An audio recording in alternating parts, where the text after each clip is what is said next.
Yang duk main dekat kita ni cuma raptai kepada gempa, betul? Yang main kepada kita cuma rehearsal. Akan datang gempa yang lagi besar, yang akan menghancurkan, yang tu betul-betul akan menghancurkan bumi dan segenap pelusuk yang ada dalamnya.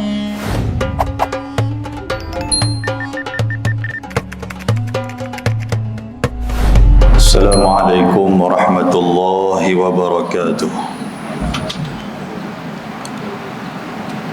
Alhamdulillahi rabbil alamin. Wal 'aqibatu lil muttaqin. Wala 'udwana illa 'alal zalimin. Ashhadu an la ilaha illallah wahdahu la syarika lah. Wa ashhadu anna Muhammadan 'abduhu wa rasuluh. Allahumma salli ala sayyidina Muhammad wa ala alihi wa sahbihi wa man tabi'ahum bi ihsanin ila yaumiddin, amma ba'd. Ayyuhal mu'minun ittaqullah. Usikum wa nafsi wa iyaya bittaqwallah. Faqad fazal muttaqun. Yang saya hormati Tuan Pengerusi, Timbalan Pengerusi, Ashabul Fadilah, Tuan Imam, seterusnya ahli jawatan kuasa Masjid Al-Huda, tuan-tuan dan puan-puan, hadirin dan hadirat yang dirahmati dan dikasihi oleh Allah Subhanahu wa taala. Pertama sekali, marilah sama-sama kita bersyukur kepada Allah dengan kesempatan yang Allah Taala berikan kepada kita pada malam ini, dapat sama-sama kita meringankan langkahan kaki kita untuk hadir ke rumah Allah Subhanahu wa taala. Dan di samping itu kita dapat duduk di dalam majlis ilmu, satu tempat ataupun satu tamsil perumpamaan yang telah diberikan oleh baginda Nabi sallallahu alaihi wasallam sebagai raudhah min riyadil jannah, satu taman daripada taman-taman syurga, yang mana Nabi SAW dia sebut dalam sebuah hadis riwayat Imam Muslim. Nabi kata, man salaka tariqan yaltamisu fihi ilma sahalallahu lahu tariqan ilal jannah. Nabi kata, barang siapa yang menempuh satu jalan, dia keluar daripada rumah dia, datang ke masjid, datang ke surau, maknanya dia tempuh satu jalan yang dalam hati dia dan dalam niat dia yaltamisu fihi ilma, dia nak duduk dalam majlis ilmu. Maka Nabi SAW kata, sahalallahu lahu tariqan ilal jannah. Allah Ta'ala akan permudahkan untuk dia jalan yang menuju ke syurga. Maknanya kita tempuh satu jalan untuk nak menuju ke majlis ilmu, kita telah memilih untuk kita nak dapatkan kemudahan daripada Allah untuk menuju ke syurga Allah Subhanahu wa taala. Muslimin dan muslimat yang dirahmati Allah, dengan kesempatan yang ada pada malam ni, saya akan cuba berkongsi dengan tuan-tuan sekalian, share dengan tuan-tuan mengenai satu tajuk yang disepakati sebagai bumi semakin tua dan maksiat itu berleluasa. Itu tajuk dia. Bila saya tengok kepada tajuk ni, saya teringat ada sebuah hadis riwayat Imam At-Tirmidzi. Dan hadis ni adalah hadis hasan. Seorang sahabat Nabi yang bernama Ubay ibnu Ka'ab radhiyallahu anhuma, kata dia, kana Rasulullah sallallahu alaihi wasallam idza dhahaba thulutsal lail qama. Kata Ubay bin Ka'ab, dia ambil daripada bapa dia. Dia berkata Nabi SAW dah menjadi sifat ataupun menjadi rutin kepada Nabi SAW bila sampai sepertiga malam, Nabi akan bangun untuk bermunajat kepada Allah. Tuan-tuan, bagi kita yang selalu duk mai ke masjid, dan bagi kita yang kita duk berasa semakin lama semakin hidup kita ni dah dekat dengan tempat kembali kita. Ada orang yang bila sebut macam ni dia tak apa nak suka. Dia kata ustaz nampak macam nak berdoa bila kami mati. Dah bukan maksud dia macam tu. Maknanya tuan-tuan, siapa pun, tak kira umur, siapa pun akan menemui Allah Subhanahu Wa Taala. Tetapi tambah lagi, maksud dia macam tu. Especially kan, yang paling istimewa lagi, kalau kita tengok sekarang ni, daripada umur kita 40, umur kita 50, umur kita 60, umur kita 70, kalau boleh kita nak kena tingkatkan amalan-amalan yang membawa kebahagiaan kita di akhirat nanti. Salah satu daripada amalan yang diajar oleh Nabi, yang ditunjukkan oleh Nabi apa? Iaitulah mangkit tengah malam. Nabi ini sepertiga malam Nabi akan bangun untuk nak buat bermunajat kepada Allah. Itu Nabi. Kita pun macam tu, mula daripada pukul 7 kita kira sampai pukul 6 pagi esok. Berapa jam kita bahagikan dengan 3, tuan-tuan sekalian. Jadi sepertiga malam waktu tu. Kalau nak kira-kira lebih kurang dalam pukul 4 pagi, pukul 4:30 macam tu lah kita bangkit tengah malam. Nabi SAW bila dia bangun tengah malam, dia akan pergi ke Masjid Nabawi yang sebelah rumah dia. Maka sahabat-sahabat Nabi ni mereka duk tunggu Nabi dah. Bila Nabi pergi, mereka nanti akan ikut, mereka akan follow Nabi. Pasal apa? Pasal mereka ni nak semayang di belakang Nabi. Itu sahabat Nabi. Mereka teringin sangat-sangat kalau mereka nampak Nabi duduk seorang, mereka tidak akan melepaskan peluang untuk nak duduk bersama dengan Nabi. Sebab tu Nabi SAW nak apa-apa, Nabi kata sahabat dia ni tak ada siapa boleh tanding.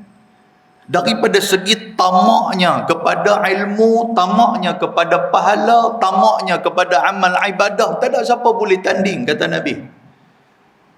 Satu hari ketika mana Nabi SAW nak keluar untuk berperang, Nabi pernah buat satu announce, Nabi buat satu pengumuman kepada sahabat dia.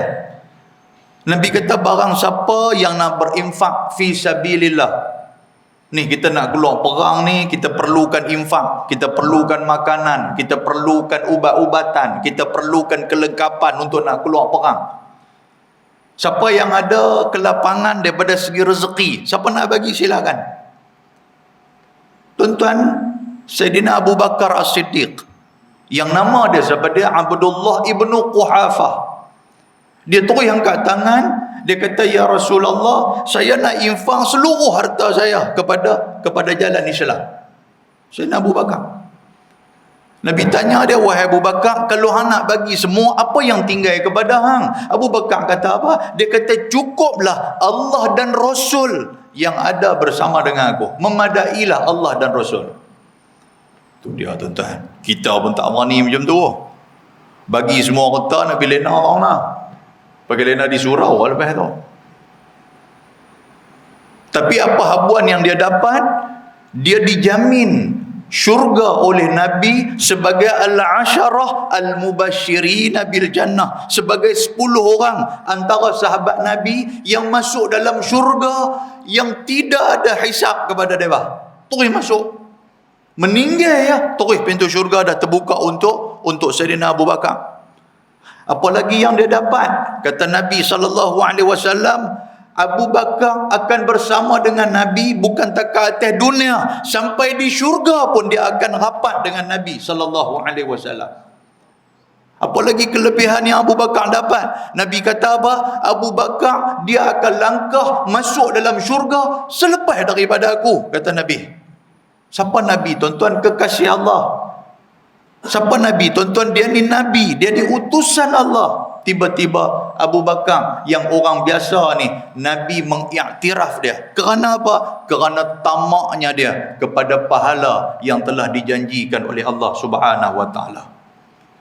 Sayyidina Umar Al-Khattab pula, dia kata, ya Rasulullah, saya nak bagi separuh daripada harta saya kepada jalan agama. Sayyidina Umar.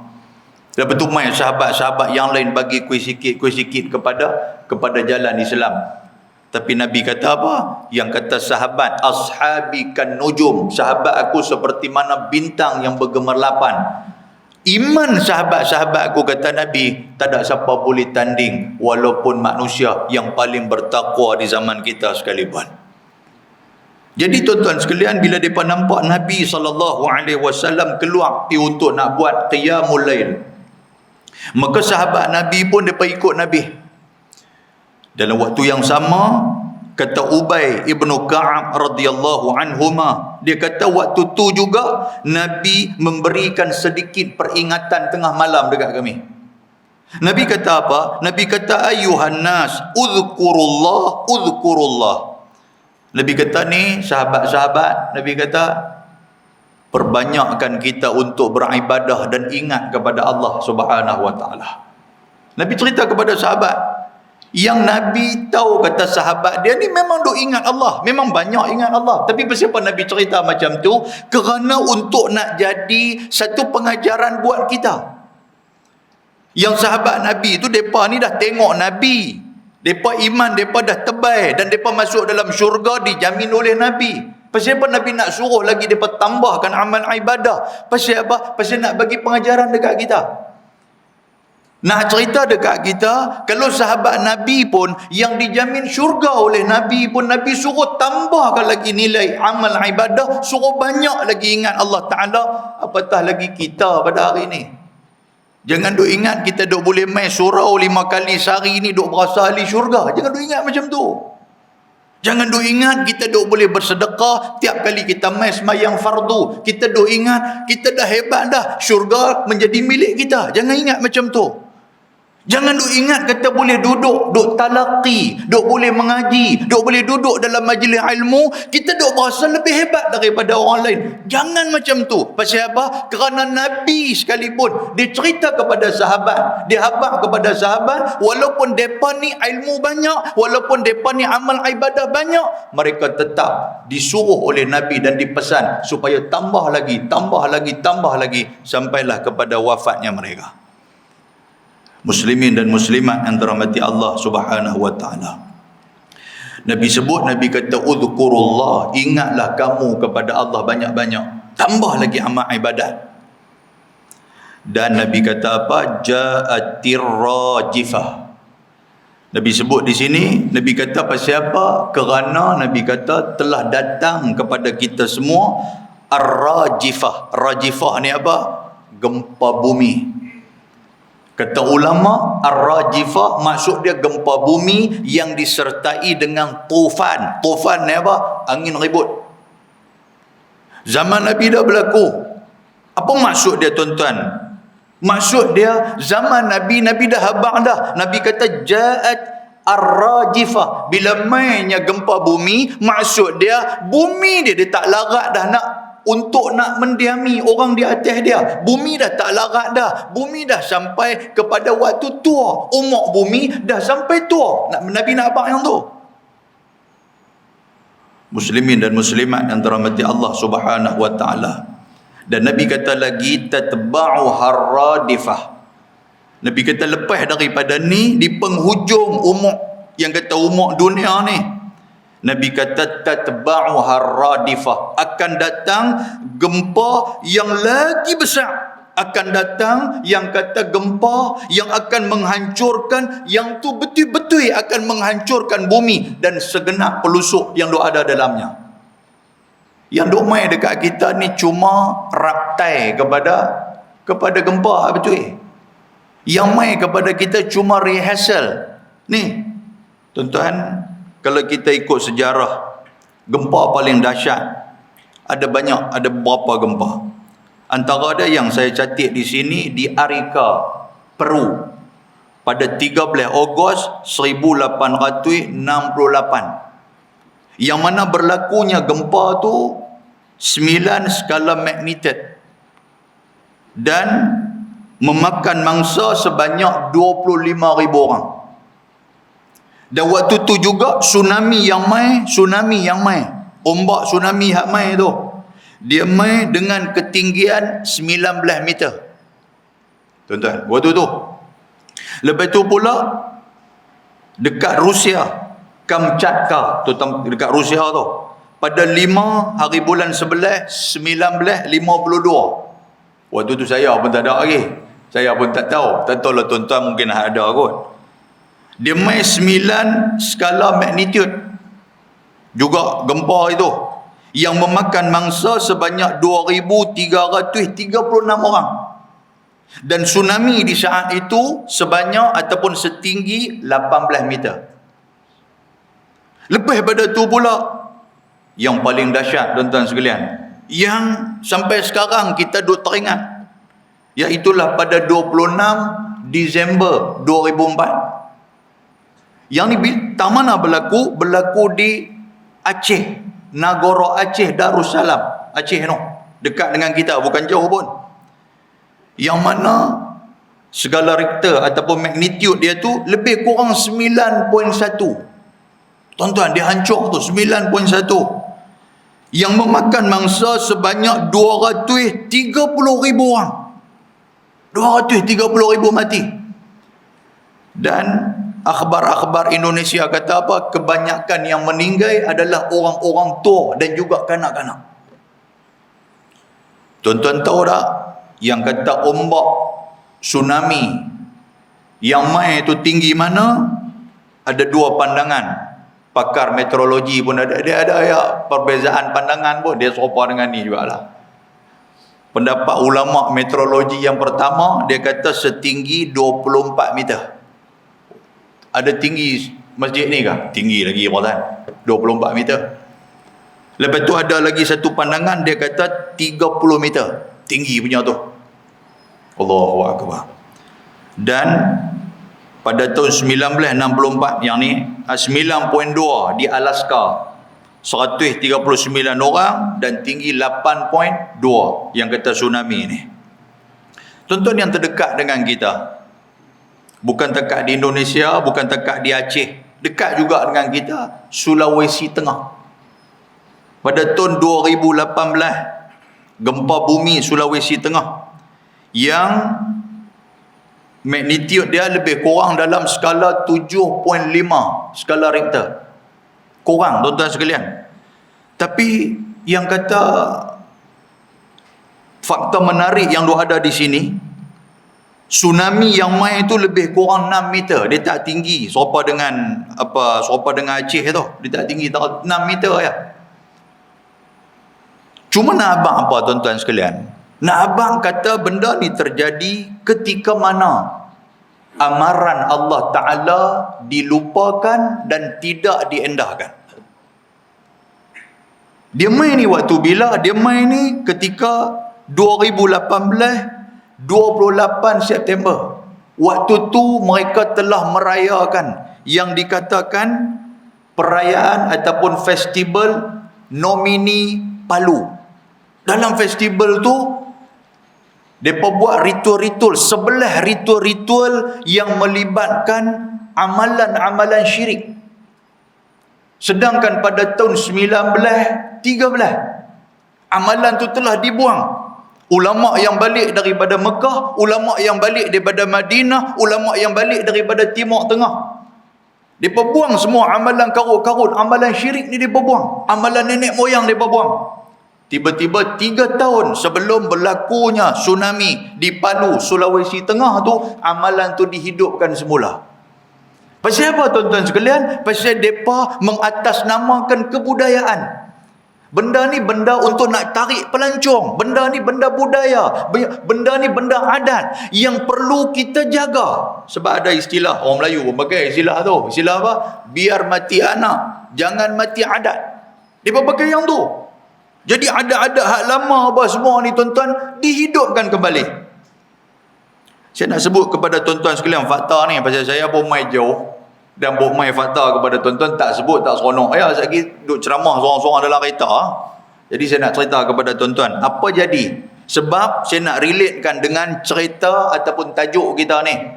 Tajuk kita, dunia bumi ni ataupun dunia semakin tua, lepas tu maksiat berleluasa. Tuan-tuan, maksiat ni memang dia akan ada. Dia akan jalan macam biasa. Cuma yang jadi ni, yang jadi Allah Ta'ala murka sangat. Pasal apa? Pasal yang pertama, maksiat itu dibiarkan. Dia jadi macam tu. Yang kedua pasal apa? Tuan-tuan, pasal maksiat itu bukan mereka buat untuk diri mereka saja, tetapi menzalimi orang lain, menzalimi makhluk yang lain. Pasal tu Allah Ta'ala marah. Tuhan cukup tak suka kalau hang nak buat jahat, hang buat seorang-seorang hang zalim diri hang sudah. Yang hang nak pergi zalim orang lain pasal apa? Boleh faham tuan-tuan sekalian? Saya bagi contoh satu orang yang dia ni kaki zina. Kalau dia zina seorang-seorang, dia saja nanti akan kena. Tapi masalah dia duk pergi tangkap mana darah orang, dia duk pergi tangkap bini orang, dia duk pergi tangkap isteri orang. Tuan-tuan sekalian, dia duk pergi berzina dengan mereka. Bila berzina dengan mereka, dia telah menzalimi. Oleh kerana zalim itu, Allah Ta'ala tidak suka orang yang zalim. Boleh tuan-tuan? Boleh lekah tak ni boleh ke? Lekah tak ni boleh nak apa tu ya? Kan? Baik muslimin dan muslimat antara mati Allah Subhanahu wa Ta'ala. Gempa di bumi Sulawesi Tengah tu ataupun Palu tu, dia berlaku pada 28 September. Ayak mai daripada pukul 6, 2 petang tu. Dan waktu tu mereka tengah ni orang-orang Palu waktu tu, depa tengah duk bawa segala sajian untuk mereka persembahkan kepada Dewa Laut. Dewa Laut. Pasal 3 tahun sebelum tu depa duk buat. Bila buat tuan-tuan sekalian, ribut mai. Jadi bila ribut mai tu, mereka kata nak kena buat lagi. Mereka fikir macam tu. Mereka kata kena buat lagi ni. Lepas tu 2 tahun selepas pada tu, mereka buat juga. Tahun 2017 mereka buat. Bila mereka buat tuan-tuan sekalian, yang kita buat festival kebudayaan apa semua ni, yang ada ritual-ritual yang membawa kepada syirik, khurafat, tahyul apa semua ni, rupanya ada gempa. Tapi tak seteruk 2018. Ketika mana mereka sedang duduk bagi untuk nak puja Dewa Laut tu, waktu itulah tuan-tuan sekalian, Allah Subhanahu wa Ta'ala tunjuk kuasa dia. Tuhan tunjuk, Tuhan nak abang kata apa? Nak kata tak ada dewa pun. Laut tu kepunyaan aku. Tuhan nak abang macam tu. Tuhan telah isap, yang kata isap laut ni. Serupa dengan orang duk bernapas. Dia isap laut tuan-tuan sekalian. Selepas daripada tu, dia lepaskan laut tu. Macam kita duk tarik napas panjang-panjang, kita lepas. Macam itulah laut ni diibaratkan seperti bernyawa. Bila dia lepas tuan-tuan sekalian, Allahu Akbar, habis. Dan dalam ni dicatatkan sebanyak 2073 orang meninggal dunia disebabkan yang kata tsunami yang datang tu. Dan kalau ikut akhbar mereka, badan yang bencana ni, dia kata sebanyak 10,679 orang cedera. 680 orang hilang, tak tahu, tak jumpa, pergi ke mana. Lepas tu pula sebanyak 82,775 orang hilang rumah, yang tak ada tempat untuk nak tidur. Tuan-tuan, depa ni ada banyak mana? Yang kata depa ni, penduduk Sulawesi Tengah ni, depa ada lebih kurang 3.5 juta. Yang majoriti agama Islam itu sebanyak 2.4 juta agama Islam. Lepas tu agama Kristian lebih kurang 4,900 lebih. Lepas tu pula yang kata agama Hindu ni, dia ada sikit. Lepas tu dicampur dengan agama-agama yang lain, Buddha lah, agama Cina, apa Konghucu lah, apa semua ni. Maknanya majoriti waktu tu umat Islam. Umat Islam majoriti. Tetapi nak cerita apa? Apabila umat Islam jauh daripada hidayah Allah, apabila umat Islam tak peduli, Majlis Ulama Indonesia dok bawa keluar lah tuan-tuan sekalian, 3 tahun berturut-turut dok pi turun, dok pi jumpa tok dukun paling besar sekali. Dok abang kata jangan dok buat amalan-amalan ni. Pasal apa? Pasal benda ni boleh mendatangkan kemurkaan Allah. Benda ni benda syirik. Dia tak layan. Muslimin dan muslimat yang dirahmati Allah Subhanahu wa taala. Tuan-tuan, walaupun yang kata tsunami ni dia tak tinggi mana, lebih kurang dalam berapa meter aja, tetapi yang kata kelajuan ombak tu dicatatkan kelajuan dia lebih kurang 800 km per jam. Allahu akbar. Kalau kita doa datang tu tinggal tulang, habis semua daging kita ni ruyup. Dan lepas daripada tsunami tu mai, Allah Subhanahu wa taala uji lagi depa. Tuhan bagi lagi pengajaran kepada depa.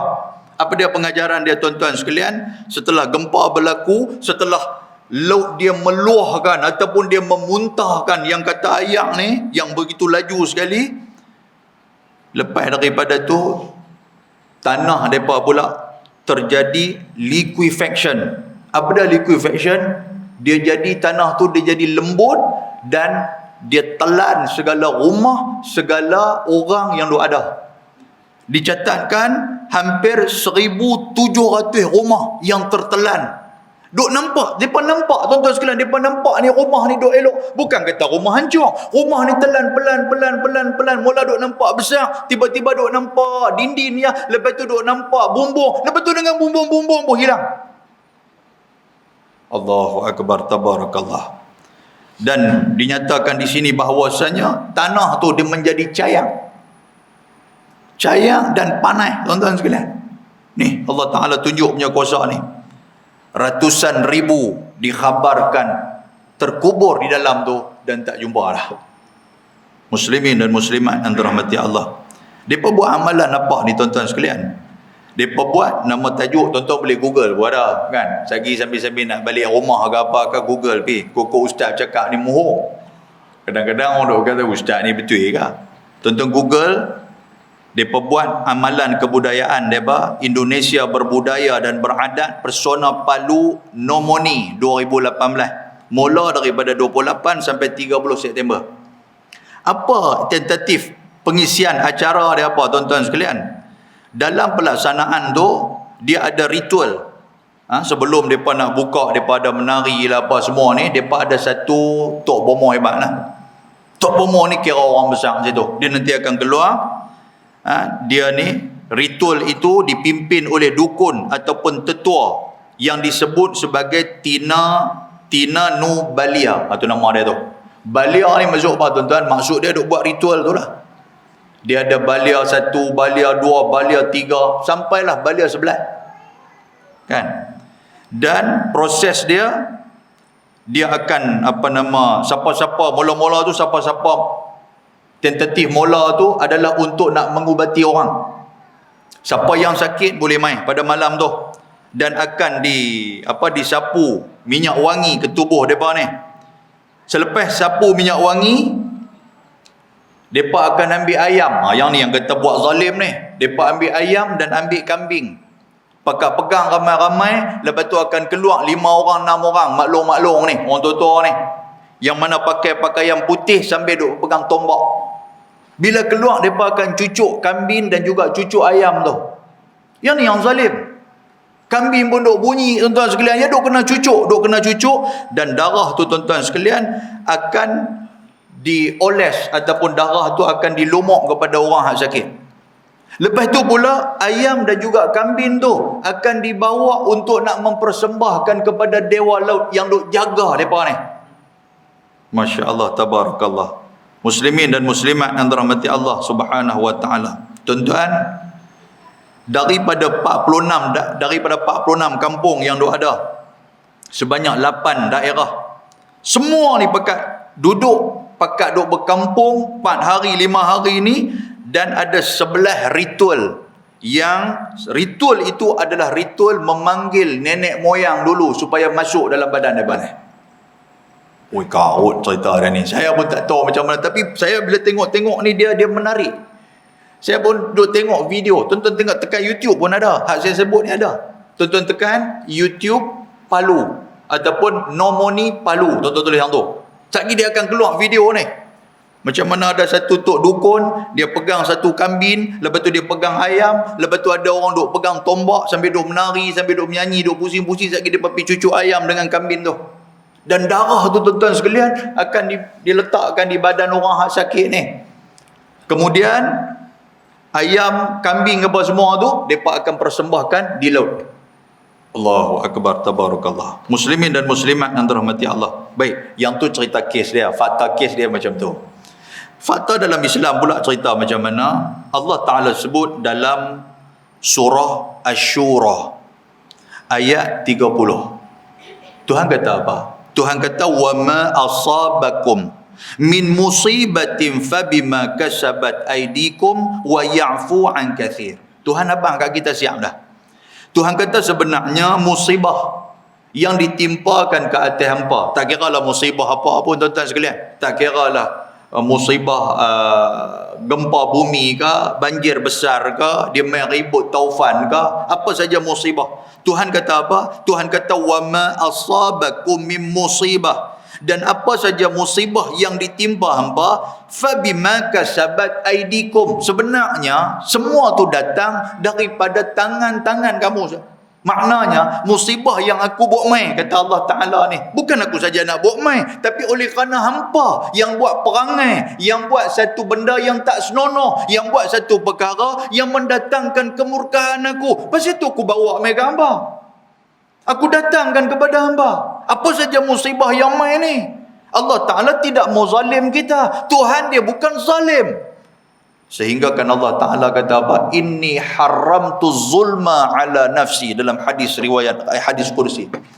Tuhan kata, aku ni mengharamkan ke atas diri aku kezaliman. Aku takkan buat zalim kepada orang. Yang tu yang kata Allah Subhanahu wa Ta'ala, fala tazalamu. Dan Tuhan kata apa? Jangan kamu buat zalim kepada orang. Tuhan tak bagi kita buat zalim. Sehingga kan dalam sebuah hadis kata Nabi SAW, kan Nabi kata apa? Nabi kata ittaqu da'watal mazlum. Nabi kata ingatlah doa orang-orang yang dizalimi. Fa innahu, pasal apa? Kerana bainahu wa bainallah la hijab, kerana antara dia dengan Allah tidak ada hijab. Kalau dia kena zalim, dia angkat tangan berdoa kepada Allah, Allah Ta'ala akan mustajabkan doa dia. Jaga elok tuan-tuan. Nabi SAW dalam sebuah hadis, ketika mana pak menakan Nabi Abi Talib dia meninggal, dan di saat itu Nabi SAW diganggu-gugat oleh puak-puak Quraisy. Satu hari Nabi SAW sedang bersujud di depan Kaabah. Bila Nabi sujud tuan-tuan, tiba-tiba main Abdullah bin Abi Mu'aith, dia main bawa salah jazur, dia main bawa satu kampit yang di dalam itu ada dengan perut anak unta yang busuk, ada dengan darah unta, ada dengan najis dan sebagainya. Maka apabila sampai di hadapan Nabi SAW, dia petuang Abdullah ibnu Abi Mu'aith, dia tuang di belakang Nabi SAW. Bila tuang tuan-tuan sekalian, Nabi waktu itu tengah duduk sujud depan Kaabah lepas kematian Abi Talib. Bila Nabi duduk sujud, tak ada siapa. Abu Sa'id yang meriwayatkan hadis ni, Abu Sa'id kata apa? Waktu tu kami tak berani untuk nak pergi tolong Nabi. Tak ada siapa berani. Pasal duk tengok sahabat-sahabat Nabi pakai duk kena teruk dah. Khabbab ibnul Arad duk kena bungkui dalam tikar, lepas tu kena bakar. Tuan-tuan sekalian, Sayyidina Osman ibnu Affan sama juga macam tu, kena masukkan dalam tikar. Depa gulung-gulung tikar, depa letak sobangan pulut udang. Tuan-tuan tahu pulut udang? Belah utara ada pulut udang, belah sini ada kot. Duk kena bakar. Tuan-tuan sekalian, Sayyidina Osman ibnu Affan. Lepas tu orang lain, tuan-tuan pernah dengar nama Yasir. Macam mana pak dia Ammar, macam mana anak dia Ammar, isteri dia Sumayyah. Kena bunuh, tuan-tuan sekalian. Tuan-tuan pernah dengar nama Bilal bin Rabah, macam mana dia kena seksa. Jadi Abu Sa'id, dia pun tak berani. Sahabat-sahabat yang lain pun tak berani. Dia pun cerita kepada Fatimah. Dia pun kata, wahai Fatimah, no, orang duk buat apa dekat ayah hang tu? Wada'at man sana'. Fatimah pun mai, ja'at Fatimah fa akhadhathu 'ala zahri. Fatimah mai sambil duk menangis. Dia buang semua atas belakang Nabi, atas belakang ayah dia ni. Lalu dia kata, apalah hampa ni? Pasal apa hampa buat macam ni ke ayah aku? Ayah aku bukan kacau hampa pun.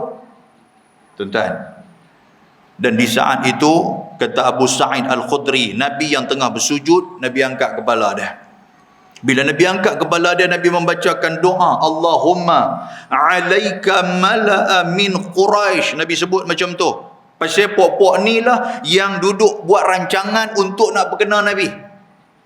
Nabi angkat tangan, Nabi berdoa. Nabi kata, ya Allah, binasakan golongan Quraisy. Nabi sebut nama seorang-seorang. Antara dia adalah Nabi sebut Abu Jahal ibnu Hisham. Siapa dia? Abu Jahal. Nabi sebut pula, Nabi kata Utaibah ibnu Rabi'ah. Nabi sebut Uqbah ibnu Abi Mu'ayth. Dia ni lah yang bawa tadi ni, pergi lempar atas belakang Nabi. Nabi sebut Syaibah ibnu Rabi'ah. Nabi sebut Umayyah bin Khalaf. Umayyah ni siapa, tuan-tuan? Umayyah ni siapa? Umayyah ni adalah tuan kepada Bilal bin Rabah. Dia ni lah yang duduk buat kasang kat Bilal ni. Dia pergi letak batu atas badan Bilal. Dia bagi Bilal tidur di tengah padang pasir. Lepas tu letak batu. Bilal pun duk keluar ahad. Oi, dia kata nampak macam tak ada apa dekat dia ni. Lepas tu dia tolak batu tu bawa turun. Dia ikat kaki. Lepas tu dia ikat dekat kuda. Dia tibai kuda tu. Kuda tu heret Bilal satu Mekah. Sampai hancur badan Bilal. Tuan-tuan, cerita waktu Ma'al Hijrah baru ni lah. Allahu Akbar. Tuan-tuan, kata Abu Sa'id Al-Khudri, walaqad ra'aituhum qutilu yawma Badr. Kata Abu Sa'id, dia kata setiap nama yang disebut oleh Nabi ni, Nabi duk sebut seorang-seorang, aku nampak mereka mati dalam peperangan Badar dengan begitu tragis. Hancur badan mereka. Lepas tu orang kafir ni mai depa korek lubang waktu tu juga. Depa tolak menggunakan kaki, ada tolak menggunakan tombak. Maknanya mereka tidak menghormati mayat bapa besar ni. Dan kata Abu Sa'id Al-Khudri radhiyallahu taala anhu, dia kata semua orang ditanam kecuali Ubay ibnu Khalaf. Tuan kepada Bilal bin Rabah. Dia ni depa tak jumpa dia. Pasal apa? Pasal taqatta'at awsaluhu falam yulqa fil bi'r. Kerana di saat itu terputus semua badan-badan dia. Depa tak ada nak cari. Muslimin dan muslimat yang dirahmati Allah Subhanahu wa taala. Dia nak abang apa, tuan-tuan? Siapa yang duk lawan agama Allah, maknanya mencabar Allah. Siapa yang cabar Nabi Muhammad, maknanya cabar Allah. Siapa yang duk berasa berat dengan agama ni, duk berasa agama ni satu benda yang duk kacau jiwa dia, dia tak suka dengan agama, maknanya apa? Maknanya hang telah mengisytiharkan perang dengan Allah dan juga Rasul dia. Wal'ayazu billahi min dhalik. Pasal itu tuan-tuan sekalian, kita peliharalah diri kita, peliharalah masyarakat kita, supaya mereka ni kenal Nabi SAW dan seterusnya kenal Allah Subhanahu wa ta'ala. Tuan-tuan kenal Utaibah ibnu Abi Lahab. Dia ni pun sama ya. Dia adalah seorang sepupu kepada Nabi SAW. Utaibah ibnu Abi Lahab ni, kerja dia duk tolong Abu Lahab, pak menakan Nabi, duk tolong ayah dia duk berniaga. Dan di samping dia duk tolong pak dia berniaga ni pun, dia ni antara hobi dia, dia suka duk pergi buli Nabi SAW. Dia suka buli Nabi. Dia jumpa Nabi, dia akan maki Nabi, dia akan kata dekat Nabi, dia macam-macam dia akan buat kat Nabi. Sampailah satu hari, dalam sirah kata, Abu Lahab dan 2-3 orang sahabat-sahabat yang lain bersama dengan anak dia Utaibah bin Abi Lahab. Mereka nak keluar nak pergi berniaga di Hadramut, nak pergi berniaga di Yaman. Daripada Mekah mereka nak pergi. Maknanya mereka nak kena tempuh padang pasir yang begitu panjang. Kata Utaibah ni, dia sebelum dia nak berangkat, dia kata kepada ayah dia kata, sungguh Zat, saya nak pergi jumpa Muhammad Zat. Ayah dia kata, ni tak ada kerja lain, mesti Nabi maki Muhammad ni. Dia pergi jumpa Nabi SAW, dia pergi tarik baju Nabi, dia genggam baju Nabi. Dalam riwayat kata dia cekak baju Nabi. Dia genggam baju Nabi, dia maki Nabi, dan dia ludah Nabi SAW. Ni yang kata Nabi ni. Bila dia ludah Nabi, Nabi tak kata banyak. Nabi kata apa? Nabi angkat tangan macam kita duk baca dalam doa qunut nazilah. Allahumma sallit kalban min kilabik. Nabi sebut macam tu je. Nabi angkat tangan, ya Allah, hantarkan kepada dia anjing-anjing kamu, ya Allah. Nabi habaq macam tu. Utaibah dia balik, dia jumpa dengan pak ayah dia, Abu Lahab. Abu Lahab tanya, hang buat apa kepada Nabi, kepada Muhammad ni? Utaibah kata, saya macam biasalah, kata saya genggam baju dia, saya ludah dia. Hari ni saya ludah sikit apa saja pasal nak tinggal dia lama, jadi tak boleh nak maki. Kan ada yang jenis macam tu tuan sekalian, jenis kaki maki ni, dia kata maki bagi puai-puai, kata pasal lama nak tinggal. Lepas tu pula, dan Utaibah dia cerita kepada Abu Lahab, dia kata cuma tadi Muhammad tadi dia baca satu doa. Doa ni dia habaq kat Tuhan dia lah. Dia kata Allahumma sallit kalban min kilabik. Dia sebut macam tu. Abu Lahab dengar tuan-tuan sekalian, pucat muka Abu Lahab. Abu Lahab dengar pucat. Pasal apa? Dia kata ni Utaibah, aku nak cerita dekat hang, sampai ke hari ni doa Muhammad selalunya jadi, dia kata. Allahu Akbar. Doa Muhammad selalunya jadi. Dan mereka pun waktu tu mereka berangkat pergi juga. Dalam perjalanan ada tempat nama Zarqa. Tempat tu dekat dalam kawasan Syam juga. Tempat tu Zarqa. Tiba-tiba ada satu ekor singa yang duk mengikut mereka. Ada satu ekor singa yang duk ikut mereka. Dan singa tu dia pergi lompat kepada seorang demi seorang.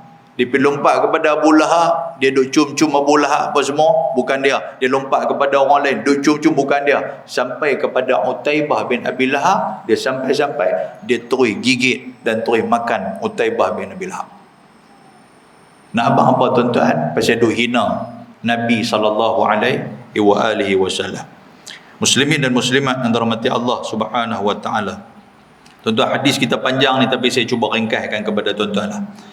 Nabi SAW dalam sebut hak tadi ni, Nabi cerita tentang tengah malam tadi. Nabi kata ingat gempa dah mula mai kat kita ni.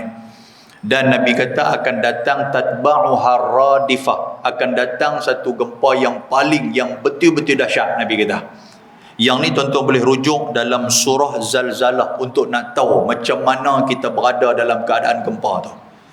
Allah Subhanahu wa taala sebut iza zulzilatil ardu zilzalaha. Yang ni kita semua pakat duk mengapai. Apa makna dia tuan-tuan? Apabila bumi iza zulzilatil ardu zilzalaha, apabila bumi digoncangkan dengan segoncang-goncangnya, dengan sedahsyat-dahsyatnya oleh Allah Subhanahu wa taala. Maka Tuhan kata lagi wa akhrajatil ardu asqalaha. Bila dah bumi duk kena goncang, akan keluar daripada perut bumi ni segala-galanya duk ada dalam perut bumi ni. Waktu tu keluar benda-benda yang seronok pun, benda-benda yang mewah pun, kita dah tak peduli dah tuan-tuan. Sebab kita duduk dalam keadaan goncang. Macam mana di Aceh. Waktu goncang ni, rupa-rupanya di bawah tu ni ada minyak. Duk keluar minyak. Minyak pun orang tak peduli dah. Kan? Pasal apa? Pasal nak lari punya pasal saya duk peduli kat minyak, nak jadi token minyak ke apa, mati dalam minyak tu ya. Jadi tak peduli. Tuan-tuan, Allah Ta'ala sebut wa akhrajatil ardu asqalaha. Imam Ibn Katsir dia kata apa? Dia kata ketika mana menghuraikan ayat ni, ada sebuah hadis Nabi SAW. Nabi kata taqiul ardi afladha kabidiha amsal al-ustuwani min al-dhahabi wal fiddah. Nabi kata nanti dia akan mai satu masa ketika mana bumi ni dia bawa keluar daripada perut dia itu piring-piring emas dan perak. Tuan-tuan, dalam bumi ni dia bawa keluar emas apa semua ni. Bila bawa keluar mai, fayaji'ul qatil fayaqulu fi hadha qataltu wa yaji'ul qati' fayaqulu fi hadha qata'tu rahimi wa yaji'us sariq fayaqulu fi hadha quti'at yadi summa yad'unahu fala ya'khuduna minhu syai'a. Mai satu orang bila nampak ada harta dalam bumi ni akhir zaman akan berlaku. Bila nampak harta ni kalau banyak dalam bumi ni, tiba-tiba mai satu orang pembunuh. Kawan ni mai duk tengok harta benda banyak, dia kata apa? Dia kata fi hadza qataltu. Dia kata sebab aku duk gila harta benda ni lah aku bunuh orang, dia kata. Lepas tu mai pula qati', orang yang putih sedara. Orang yang sanggup buang mak ayah dia, orang yang sanggup buang adik-beradik dia. Walaupun satu perut sama dengan perut ibu dia, satu perut. Bila besar tuan-tuan sekalian, hang dengan tanah hang, aku dengan tanah aku, duk berebut rumah. Sampai tuan-tuan sekalian, putih saudara. Putih yang kata tidak ada lagi ikatan darah. Ni harta punya pasal. Dia kata apa? Dia kata fi hadza qata'tu rahimi. Disebabkan ni lah harta benda ni lah aku putih saudara dengan adik-beradik aku. Lepas tu mai pula wa yaji'u sariq, kaki mencuri. Dia kata pasal sebab ni lah, dia kata aku dipotong tangan. Dia kata pasal aku duduk curi harta, pasal hang lah aku kena potong tangan.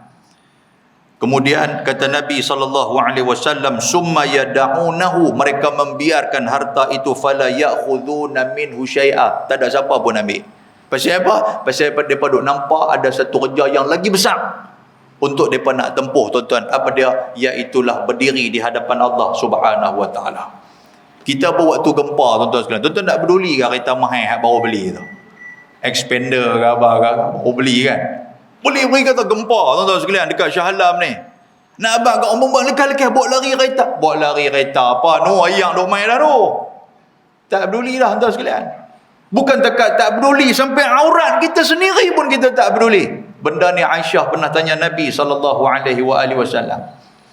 Bila berlakunya gempa, semua orang pakat tu tak peduli. Dan di saat itu semua ada orang yang lari dalam keadaan aurat terbuka. Aisyah ni dia tanya Nabi, dia kata kaifa bil aurat. Dia kata ya Rasulullah, macam mana dengan aurat ni? Takut lagi waktu gempa ni kami tak ada nak pakai kain kelumbung, waktu gempa tak ada nak tutup aurat ni, macam mana? Nabi kata di saat itu orang dah tak peduli dah aurat siapa-siapa, tak peduli dah. Memang betul ya tuan-tuan sekalian. Saya tahun 2004 saya duduk ada di Medan waktu tu. Kan? Lepas daripada gempa di sana, gempa pula di Pulau Nias, dekat juga dengan Medan ni. Malam tu berlaku tuan-tuan, pakat kelang kabut lari. Hak keluar tak pakai apa pun ada, tengah duduk dalam bilik ayam. Bila gempa tengah, minta maaf lah kalau bahasa utara ni dia bunyi kasar sikit, tengah duduk berak gempa, dia pun mana nak cari tola lah waktu tu, dengan gelap lah apa nak cari tak mana ada, dia pun lari, dia pun tak sedap kata dia lari dalam keadaan terlenyang bogeh, dan orang hak lari sama-sama dengan dia pun tak ada nak tengok kata terlenyang bogeh satu macam, tak ada pasal semua pakai nak peduli hati, nak peduli diri masing-masing. Allahu Akbar. Muslimin dan muslimat yang dirahmati Allah, tuan-tuan baca lagi dalam surah Zalzalah, Allah Ta'ala kata apa? Tuhan kata waqalal insanu malaha. Bila jadi gempa, kita pakat duk tanya jadi apa ni? Pakat duk tanya malaha. Waqalal insan ni manusia. Malaha, jadi apa ni? Pasal apa nampak lampu masjid ni nampak duk bergerak sakan ni? Pasal apa duk nampak tiang elektrik ni nampak macam duk kena tribai, jadi macam tu. Jadi pasal apa? Duk pasal apa? Allah Ta'ala sebut pula yauma idzin tuhaddithu akhbaraha, iaitu pada ayat yang keempat. Makna dia hari itu dia telah menceritakan apa yang terjadi kepada dia. Tuan-tuan, ayat ni lah Nabi SAW ditanya kepada sahabat ketika mana Nabi membaca, ada sebuah hadis riwayat Imam Ahmad.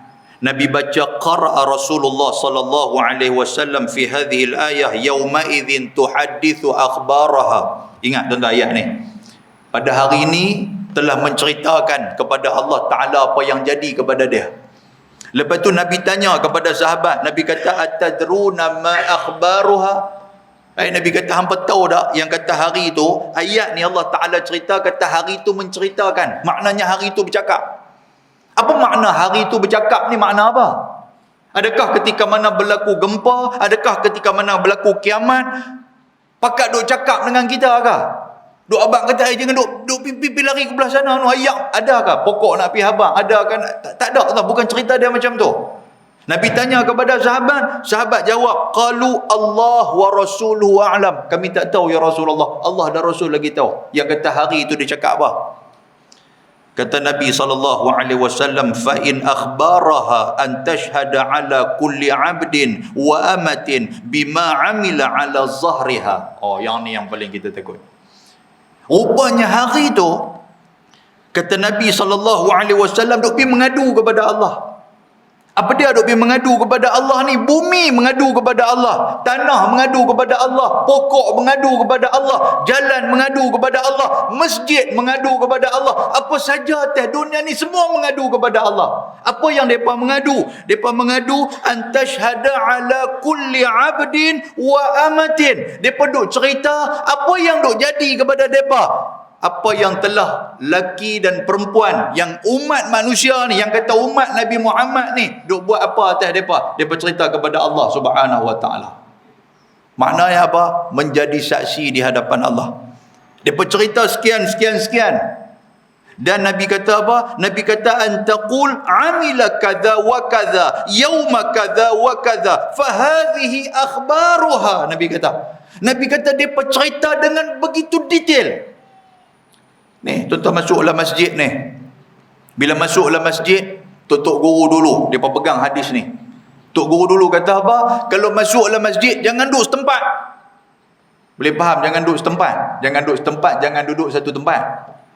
Maknanya tuan-tuan duduk di tempat-tempat yang lain juga. Pasal apa? Pasal tempat yang lain pun nak jadi syahid. Tempat yang lain pun teringin untuk bersaksi di hadapan Allah yang tuan-tuan pernah duduk di atas dia. Tu Tok Guru dulu. Kita boleh tempat tu pakai bubuh geran sampai mati. Orang pergi balas tempat tu pula tak mai ke masjid ni dah 5 tahun. Tengok Allah, tiang aku dia balas lah kan. Contoh bahasa kita lah. Kita ambil hari ni tiang ni, esok pergi ambil tiang tu pula. Tuan-tuan, pasal semua ni akan bercakap di hadapan Allah. Ini hadis Nabi SAW. Muslimin dan muslimat yang dirahmati Allah, jalan-jalan akan bercakap. Sebab itulah tuan-tuan, bila tuan-tuan berjalan mai ke masjid, kalau boleh jangan guna jalan yang sama. Pasal apa? Ada sebuah hadis riwayat Imam Abu Daud. Hadis ni kata Nabi sallallahu, riwayat Imam Tirmizi, minta maaf. Hadis ni nak abang-abang, kata Nabi SAW, Nabi kata, fa innahu lam ya'ti 'alal qabri yaumun illa takallama fihi. Nabi kata yang kata kubur dan juga bumi-bumi ni rupanya duk bercakap dengan kita tiap-tiap hari. Dan Nabi khususkan hadis ni kepada kubur. Nabi kata, fa innahu, sesungguhnya yang kata kubur ni, yatakallama fi, kubur ni bercakap dengan kita tiap-tiap hari. Apa dia kubur ni kata? Kubur ni kata, ana baitul ghurbah. Kubur kata, wahai manusia, bila duk nampak kita jalan, bila nampak kita berjalan di atas jalan, bila nampak kita berjalan di sisi kubur duk bercakap dengan kita. Kubur kata, wahai manusia, ana baitul ghurbah, aku ni rumah asing. Kubur kata, maknanya apa? Maknanya hang atas dunia, hang jangan jadikan dunia ni sebagai tempat untuk hang nak kekal selama-lamanya. Pasal apa? Pasal hang akan kena lempak masuk dalam aku. Kubur kata macam tu. Dan kubur kata apa lagi? Kubur kata, wa ana baitul wahdah, aku sunyi dalam ni wahai manusia. Maksud dia apa? Walaupun hang atas dunia dulu ramai adik-beradik, cucu ramai, isteri ramai, anak-anak ramai, depa duk jaga hang, ramai orang yang duduk dengan hang, tapi ketika mana hang duduk dalam aku, hang duduk seorang-seorang, tak ada siapa akan teman hang. Kubur kata macam tu dekat kita. Kemudian apa kata kubur lagi? Wa ana baitut turab, wahai manusia, hang kena ingat, aku adalah rumah, aku adalah tempat yang diperbuat daripada tanah. Walaupun rumah hang ni hang buat simen, hang buat tai ni, di rumah hang letak dengan batu belian, hang letak macam-macam di rumah hang dengan meh, dinding meh apa semua. Hang kena ingat yang semua benda tu hang kena tinggal, yang hang akan duduk ni rumah tanah ni. Allahu akbar. Kita tak dengar tuan-tuan sekalian. Kalau kita dengar habis dengan saya pun habis. Muslimin dan muslimat yang dirahmati Allah. Kemudian apa kata kubur? Kubur kata wa ana baitud dud, dan aku adalah rumah yang penuh dengan ulat-ulat. Maksud dia apa? Jangan selesa sangat. Kita pun tuan-tuan sekalian duduk di rumah, kalau nyamuk masuk, Allahu akbar. Duk ketit kita ni marah tak sangka. Sampai jiran-jiran pun kena marah pasal nyamuk sekok ya. Ni kita duduk dalam kubur ni tuan-tuan, segala ulat yang dah ada. Kita duduk dalam kubur ni dengan cacing dia, dengan kalajengking dia, dengan ulang dia, macam-macamnya duk ada. Hadis ni hadis panjang. Kata Nabi SAW, kubur kata apa? Kepada orang-orang yang beriman. Fa idza dufinal abdu, bila meninggalnya satu hamba yang beriman kepada Allah. Kubur kata apa? Kubur kata ahlan wa marhaban. Kubur kata mai tanam dekat aku. Kubur memanggil-manggil kita. Kerana apa? Kerana nikmat sedang menunggu kita. Tapi kalau dia ni abdul fajir awil kafir, dia ni orang fajir. Fajir ni maksud apa tuan-tuan? Maksud on off. Syak buat baik, syak buat jahat. Kalau untuk haiwan, dia ni jenis binatang dua alam yang benar. Tak boleh makan binatang dua alam ni. Kan syagi tuan-tuan sekalian, bagus punya duk semayang subuh apa semua, lepas tu pergi tempat kerja semayang zuhur, lepas tu semayang asar, tiba-tiba duk boleh kona motor pitikan nombor ekor pula. Contoh dia macam tu. Syagi semayang maghrib mai dengan bagus apa semua, dengan pakai jubah apa, sujud nombor ekor terkeluar daripada pakit. Contoh tuan-tuan sekalian, maknanya apa? Syak buat benda baik, syak buat benda jahat. Di satu sisi dia ni bagus, di satu sisi yang lain Allahu akbar, tak ada siapa yang tahu melainkan dia dengan Allah Subhanahu wa taala. Takut ketika mana dia duk buat jahat, Allah Taala cabut nyawa dia.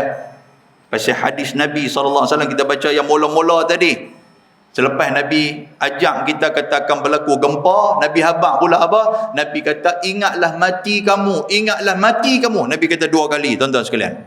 Oh, cerita bab mati pun lagi dahsyat. Kan hadis Nabi cerita apabila hamba ni dia bukan beriman kepada Allah, dia ni hamba yang ingkar, dia fajir. Apa kata kubur kata la marhaba wala ahla. Tidak ada selamat datang dan tidak ada jemputan untuk hang. Maknanya hang pergi tanam di tempat lain. Kita ada guna istilah apa tuan-tuan? Kubur kata apa? Rumah kata pergi, kubur kata mari kan. Yang tu untuk orang yang beriman. Kalau orang yang tak beriman, rumah kata pergi, kubur kata pi mempuih. Apa maksud dia? Kubur pun tak mau terima kita. Boleh faham tak? Kalau kubur mau terima, alhamdulillah. Ni Nabi apa? Bukan saya apa? Kubur aku tak mau terima. Kubur kata, hang pi tak tempat lain.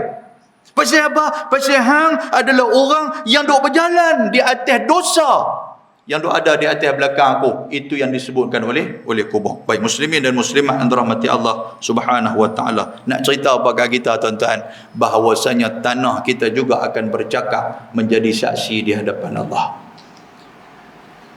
Macam anggota tubuh badan memang duk jadi saksi pun. Tuan-tuan baca Yasin Khamis malam Jumaat, ingat ayat ni. Al-yawma nakhtimu ala afwahihim. Hari itu Allah Ta'ala tutup mulut kita, tak bagi bercakap. Aduh pandai bercakap sangat atas dunia ni, Tuhan tutup mulut terus. Aduh pandai kona sangat atas dunia, Tuhan tutup mulut terus. Aduh pandai berdalih, aduh pandai pemohong orang, aduh pandai bercakap ayat manis apa semua, Tuhan tutup mulut kita. Wa tukallimuna, yang bercakap apa tuan-tuan? Tangan-tangan kita bercakap. Wa tashhadu arjuluhum, yang akan bercakap apa dia? Kaki-kaki kita. Bima kanu yaksibun. Kalau tangan kita banyak buat benda baik, dialah akan menjadi peguam bela yang akan membela kita di hadapan Allah. Tapi kalau dengan tangan ni lah kita rajin duk buat benda jahat, tangan ni duk buat benda zalim, tangan ni lah kita duk bagi jahanam segala-galanya atas dunia ni, tangan ni lah kita duk ambil rasuah, tangan ni lah duk buat zalim, duk buat macam-macam, duk main judi apa semua dengan tangan ni, dia akan menjadi pendakwa yang agung di hadapan Allah Subhanahu wa taala. Jadi tuan-tuan sekalian, kita perbanyakkanlah amal ibadah menggunakan anggota tubuh badan kita pasal hak mereka untuk bercakap di hadapan Allah Subhanahu wa taala. Muslimin dan muslimat yang dirahmati Allah, kita nak berhabis dalam surah Zalzalah ni, saya ambil masa dalam 2-3 minit lagi. Lalu kata ayat yang seterusnya, Allah Taala kata apa? Bi anna rabbaka auha laha. Semua benda ni adalah perintah daripada Allah. Pasal apa bumi digoncangkan, pasal apa yang kata dunia, yang kata segala ada atas bumi ni pakat boleh bercakap, segala makhluk Allah boleh bercakap, semua adalah arahan daripada Allah Subhanahu wa taala. Dan pada hari itu juga kata Allah Taala, yauma idzin yasdurun nasu ashtatan liyurau a'malahum. Dia akan dibangkitkan, manusia akan dibangkitkan di hadapan Allah di atas amalan masing-masing. Maknanya apa? Macam mana kita mati, macam itulah kita akan dibangkitkan di hadapan Allah. Kalau kita mati husnul khatimah, maka kita akan bangkit dalam keadaan hati yang sejahtera, radiyatan mardiyah. Akan bangkit dalam keadaan dia redha kepada Allah, Allah redha kepada dia. Tuan-tuan, yang meninggal tengah kuliah, Masya Allahu Akbar.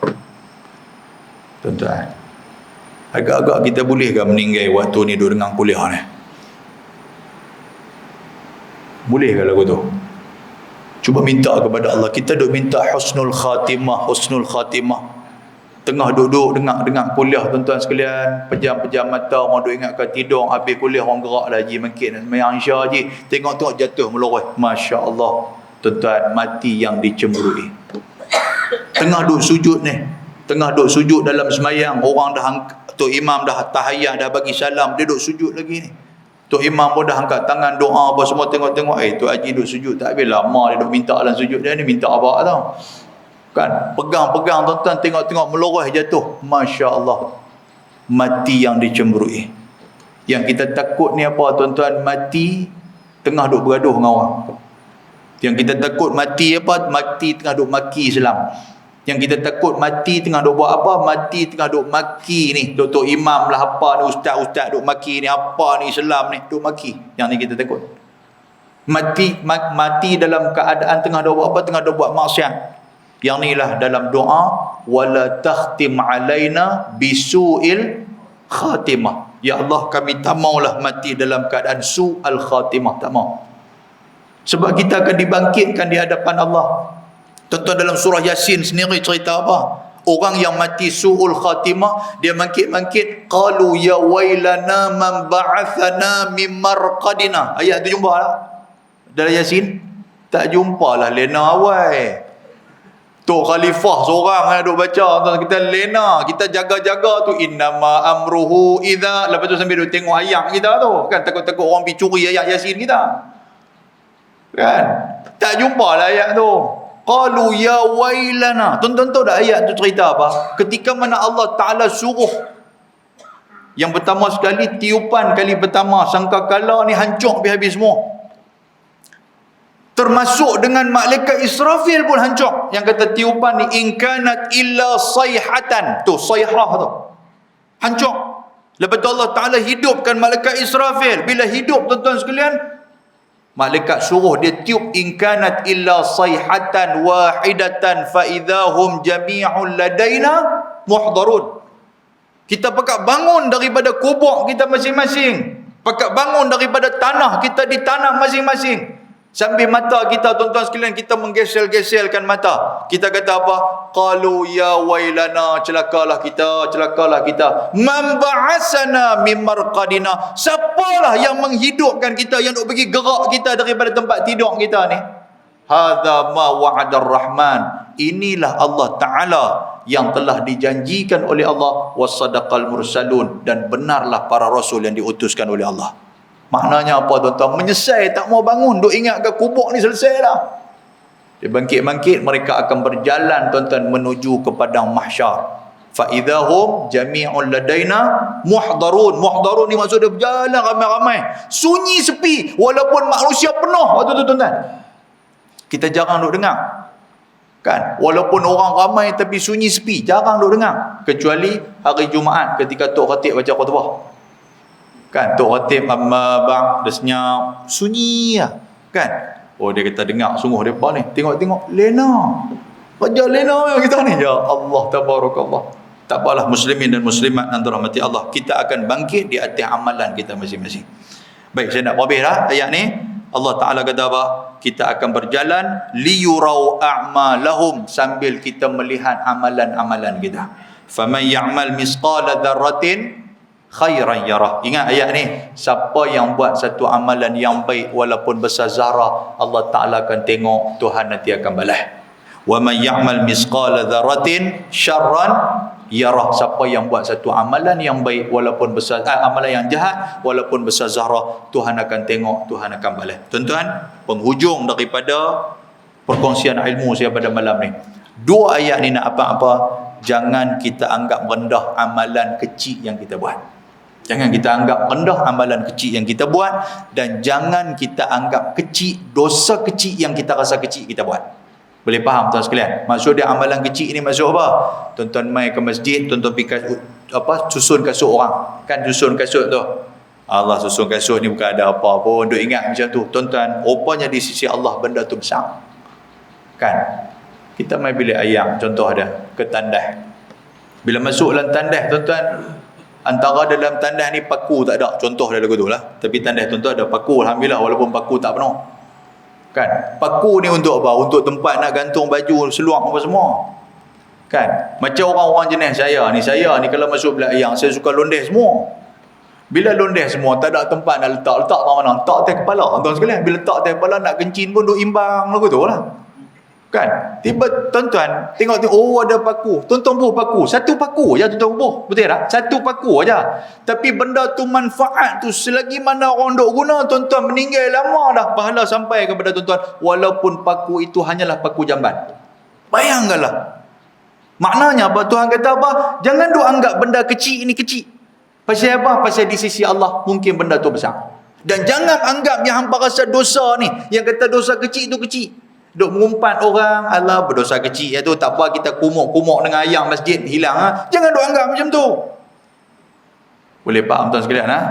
Ayat tu Allah Ta'ala nak sebut macam tu. Baik, cukuplah takat tu, saya pun tak larat dah kan. Dan mudah-mudahan Allah Subhanahu Wa Ta'ala merahmati kita, dan saya mengharapkan apa yang saya sampaikan ni insya-Allah akan dapat difahami oleh tuan-tuan sekalian dan dapatlah memenuhi apa yang dihajati insya-Allah. Ala kulli hal, secara kesimpulan dan nak abang apa tuan-tuan, dunia kita memang dah makin tua dah.